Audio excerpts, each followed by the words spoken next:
नमस्कार दोस्तों, स्वागत है आपका इस नई श्रृंखला के 5वें एपिसोड में जिसका नाम है पॉइंट ब्लैंक।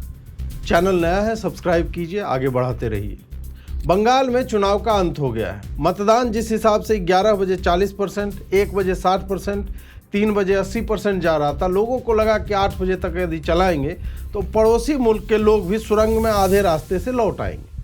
ममता दीदी ने वी का चिन्ह बताते हुए लोगों को विश्वास दिलाया है कि विक्ट्री होगी। उन्होंने यह नहीं बताया कि किसकी। ममता दीदी ने यह भी बताया कि भाजपा चुनाव रिग कर रही है। एक गिलास पानी दो भाई, मुझे वो मीम क्रिएट करना है। ममता जी के कार्य कहीं बम के साथ पकड़े जा रहे हैं, कहीं ईवीएम पर टेप चिपका रहे थे। यह एक अच्छी बात है कि इस बार कोविड नहीं है, वरना ऐसे लोग ईवीएम को मास्क पहनाकर 294 में 215 सीटें इसी तकनीक से ले आते। जो लोग कहते हैं कि ईवीएम हैक नहीं होता, छेड़ोगे तो वन टाइम राइटेबल चिप खराब हो जाएगी। टीएमसी वाले बोले कि हार्डवेयर हैक करेंगे, लेकिन ईवीएम का नहीं, हार्डवेयर की दुकान से टेप लाकर चिपका देंगे। टीएमसी 1, ईसीआई 0 और अंडरवेयर हैकिंग तो अभी बताया भी नहीं है। वो शाहजहां शेख किया करता था, फिर ये भाई कर रहा था। सीआरपीएफ वालों ने इसके नयन कंटक स्तनों को सार्वजनिक कर दिया। ये भले ही नयन कंटक हो, पर हमारा चैनल तो नयनाभिराम है। इसको सब्सक्राइब कीजिए और पॉलिटिकल सटायर का सतत उपभोग करते रहिए। बंगाल चुनाव में झाल मुढ़ी खाकर 10 करोड़ लोगों को अपना दीवाना बनाने के लिए अपने हिंदू हैकर माननीय तेजस्वी मोदी जी ने लहरिया लूटने के लिए यह वीडियो प्रचारित कर दिया। त्रिपुंड, त्रिशूल और डमरू साक्षात महादेव के रूप। ज़्यादा हो गया क्या भाई? कुछ लोग सार्वजनिक लंच में इनवाइट होने के लिए इसका 10 गुना चाट लेते हैं।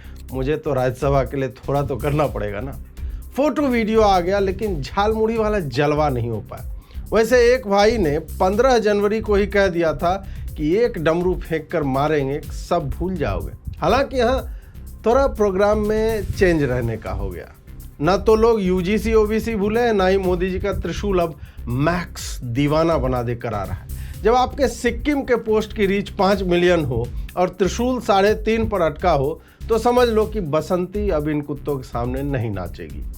अमित मालविया जी ने पोस्ट डाला, नहीं वो एआई से बने लोगों की भीड़ वाला नहीं, वो तो अमित शाह जी का था। अब क्या है कि अमित शाह जी की रैली में भीड़ वैसे भी आती है। ऊपर आओ, ये भीड़ दिखाओ। लेकिन आजकल एआई का धनिया इतना छीटा जा रहा है कि ओरिजिनल भीड़ के ऊपर एआई का लेयर लगाकर कहा जाता है कि अरे उसकी रैली में घंटा भीड़ थी। हमारे नेताजी में देखो एआई से भीड़ निकल के आ रही है। खैर, ये वाला वीडियो अलग था। इसमें मोदी जी काशी विश्वनाथ के दर्शन के लिए गए थे और लोग चप्पल में खड़े थे। मोदी जी चरण पादुकाओं में सज्जित होकर जा रहे थे। लोगों को इस पर गुस्सा आ गया, जबकि मोदी जी का कटआउट लेकर भागते हरदोई निवासी की बात कोई नहीं समझता कि भगवान हर जगह नहीं हो सकते थे, इसलिए उन्होंने मोदी जी को बनाया। हाँ, मोहब्बत है, पूजा करेंगे इनकी। एक बात और है, वैसे बनारस में तो मोदी जी लैंड करते हैं तो पूरे एरिया से एसपीजी वाले जूते चप्पल हटवा देते हैं। पिछली बार रोड शो में किसी ने भावातिरेक में गाड़ी पर जूता फेंक दिया था कि कहीं टच हो जाएगा तो सोना बन जाएगा। राहुल भाई भी एक बार इसी छुआने के चक्कर में गले पड़े थे, आज तक चुनाव नहीं जीत पा रहे हैं। उस भाई का वो जूता मदन मोहन मालवीय जी की नगरी में कहीं गुम हो गया, निजाम का तो था नहीं। वैसे नैरोनड्रोल मेस्सी जी जब फुटबॉल खेलने गए तो सबने जूता पहन रखा था। सिंधिया जी बोले कि गाड़ी में एसी नहीं चलाते, जेब में प्याज रख लेते और फिर कुछ नहीं होता है। कुछ लोगों ने कहा कि उन्होंने भी जेब में प्याज रखा था तो 51 डिग्री गर्मी में उनके अंडों के पहले पोच बनते थे, अब प्याज के होने से ऑमलेट फ्री में बन रहे हैं। सिंधिया जी ने आयुर्वेद की भी बात की। आयुर्वेद आप जानते हैं सब पे चलता है। हालांकि हमारे मित्र आयुर्वेद के डॉक्टर सतीश जैमिनी जी बताते हैं कि प्याज रखने मात्र से कुछ नहीं होता, उसको यदि खाओगे तो हीट स्ट्राइक से बच जाओगे। प्याज से एसी की कमी दूर नहीं हो सकती। इस प्रोग्राम के बाद सिंधिया जी चंबल घाटी की गुफा में बने अपने मंत्रालय के लिए प्रस्थान कर गए, जहां रखा प्याज ऊष्मा गतिकी के दूसरे नियम के विरोध में पूर्ण रिवर्स एंट्रोपी के प्रयोग से अतिरिक्त गर्मी पैदा किए बिना आदित्य की ज्योति को ठंड में परिवर्तित कर देता है। प्रातः स्मरणीय श्री अजीत भारती जी, ब्रो बीटेक की डिग्री कहाँ से लिया आपने? तुम लोग भी ना यार। भाजपा के नेता जहां प्याज और E100 एथेनॉल से दुनिया में सबसे आगे चल रहे हैं, वहीं ओडिशा में एक आदमी परलोक गमन कर चुकी अपनी बहन का शव सेंट पीटर से उधार मांगकर लाते हुए उसे उसके भूतकाल में वापस ले आया। बहन के अकाउंट में कुछ पैसे थे और उसने कहा था कि मृत्यु के बाद उसे निकाल लेना बैंक से। भाई के पास बहन की मृत्यु का कोई प्रमाण पत्र नहीं था, लोग बनवाते नहीं, पर बैंक को तो चाहिए। फिर भाई ने कहा कि सर्टिफिकेट नहीं, बहन को ही ला देता हूँ, पूछ लेना। सड़क पर एक जीवित व्यक्ति बोरे में अपनी बहन के अस्थि पंजर को बैंक अधिकारियों से मिलवाने ले आया और फिर बैंक वालों ने कहा, अरे इसकी क्या जरूरत थी, कागज तो हम बनवा ही देते। वीडियो वायरल होने पे कागज बन गया।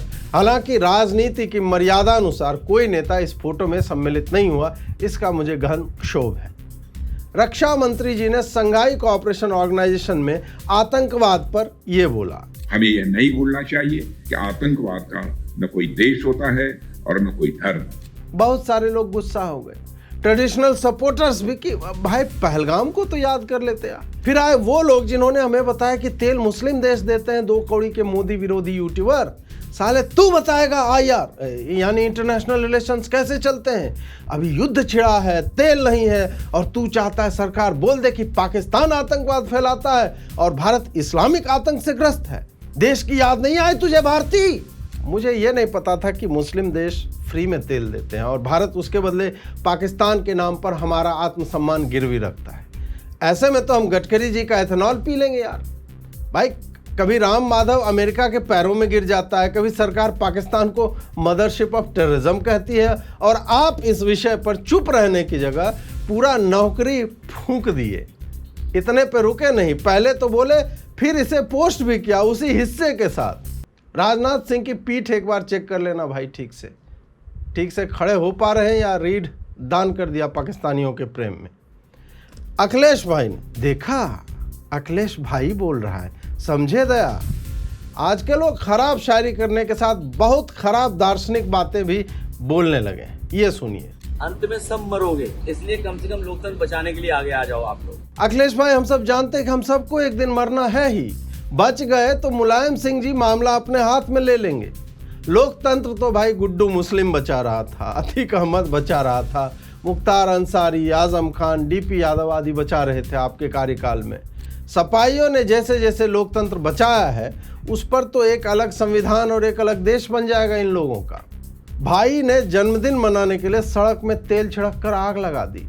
इसे ही देखकर आज तक ने शायद इतनी कवितामयी पंक्तियां लिखी कि इंजन की गड़गड़ाहट से लेकर पेट्रोल डीजल की गंध तक सब कुछ धीरे धीरे इतिहास बनने की तरफ बढ़ रहा है।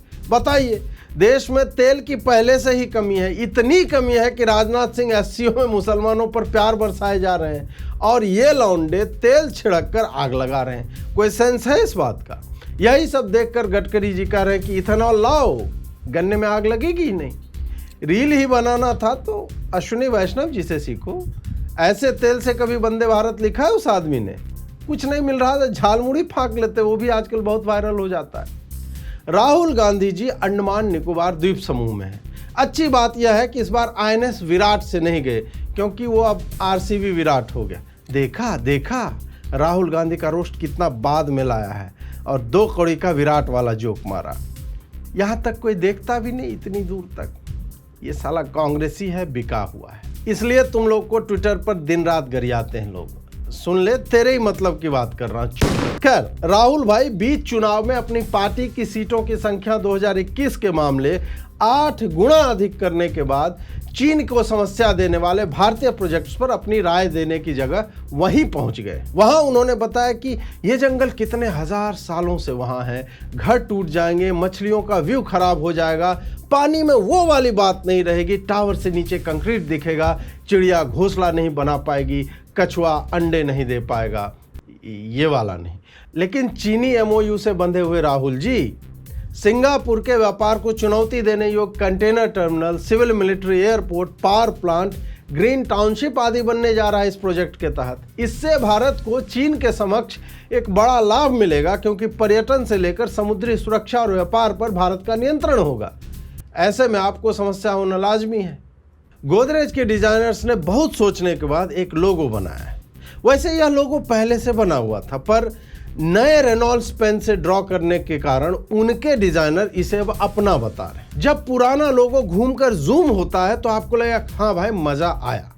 जो ग्राफिक्स है, जो घूमता टेक्स्ट है और जो ज्यामितीय आकारों ने लोगो का रूप लिया, उसे देखकर लगता है कि इन डिजाइनर्स को गोदरेज के ताले में, गोदरेज की अलमारी में रेडियो एक्टिव पदार्थ के साथ बंद कर चाबी गोदरेज के जी में डाल देनी चाहिए। मोदी जी ने हाल ही में माने बंगाल चुनाव वाले दिन 594 किलोमीटर गंगा एक्सप्रेसवे देश के नाम किया। आप कहेंगे किसी और दिन कर लेते, ये तो आचार संहिता का वायलेशन हो गया। अरे नहीं, बंगाल में नहीं है गंगा एक्सप्रेसवे, वो गंगा सागर था जिसमें अमित शाह गए थे, ये अलग विषय है। वैसे भी जब काशी गए थे तो बगल ही में इसका भी लोकार्पण कर दिए, तेल बच गया, बहुत महंगा है। यहाँ पर मोदी जी को गोदी में लेकर कई लोग भाग रहे थे।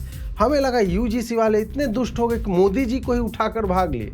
एसपीजी वाले वहाँ घास छिल रहे थे। फिर किसी ने कहा अजीत जी वो पहले जो आपने दिखा वही आदमी कटआउट लेकर भाग रहा है, आप मोदी हेट में पगला गए हैं थोड़ा सा।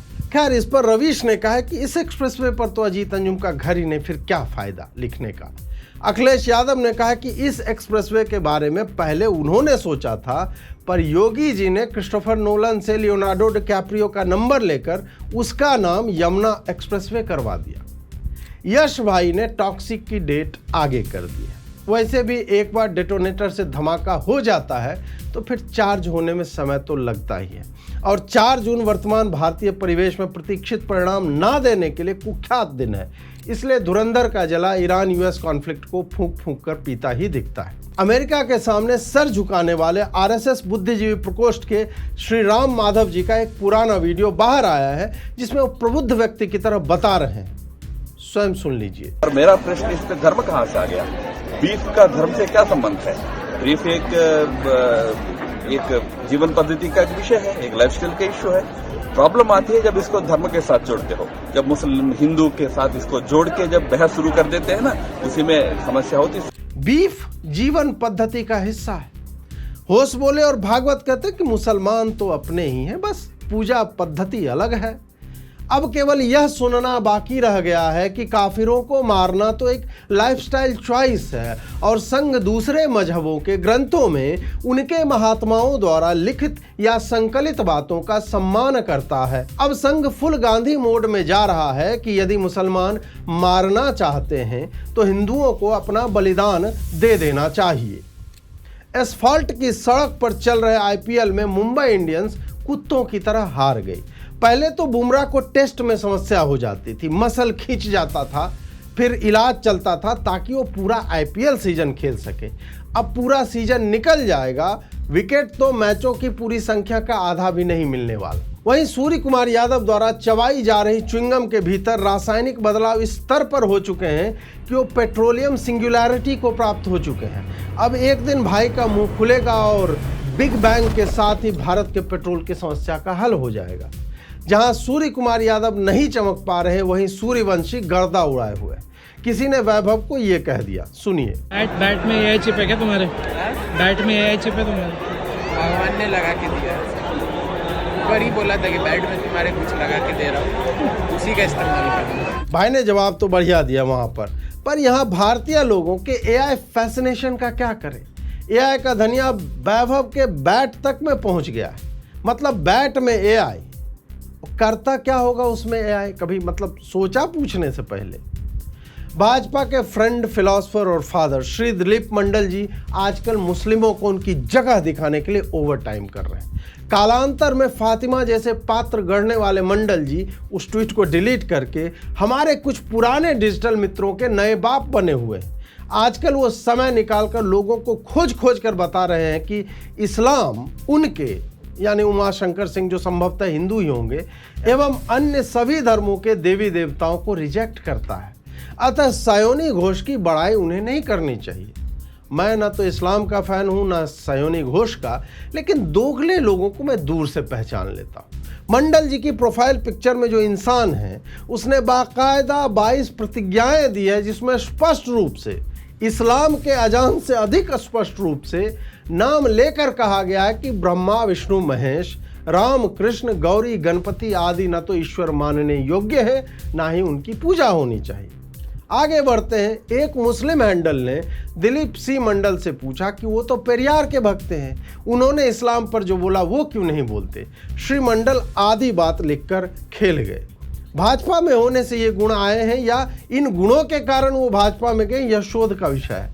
उनका कहना है कि भारत के हर समाज सुधारक ने इस्लाम को रिजेक्ट किया, महात्मा फुले और पेरियार ने भी। बस मंडल जी आगे यह लिखना भूल गए कि इन दोनों महानुभावों ने हिंदुओं को लेकर जो लिखा है वो बहुत अच्छी बात नहीं है। पर बीड़ी बंडल जी पर क्या ही बोला जाए। व्यक्ति को जो कार्य मिलता है उसको निभाना उसका कर्म होता है। जिस बात की सैलरी मिले वह करना ही उचित मार्ग है। हाँ, दोगला नहीं होना चाहिए कि कल तक पेरियार को बाप बनाए घूम रहे थे, आज भी अंबेडकर प्रोफाइल पिक्चर में है, लेकिन प्रचार हिंदुओं का करेंगे क्योंकि अभी वही श्रेयस्कर है। ऐसे विचारकों से बचकर रहना चाहिए जिसके जीवन की एकमात्र उपलब्धि किसी भी परिस्थिति में तत्कालीन सरकार में सट कर जाना हो। कैसा लगा आपको आज का एपिसोड, हमें कमेंट में अवश्य बताएं। लाइक करें, शेयर करें, सब्सक्राइब करें।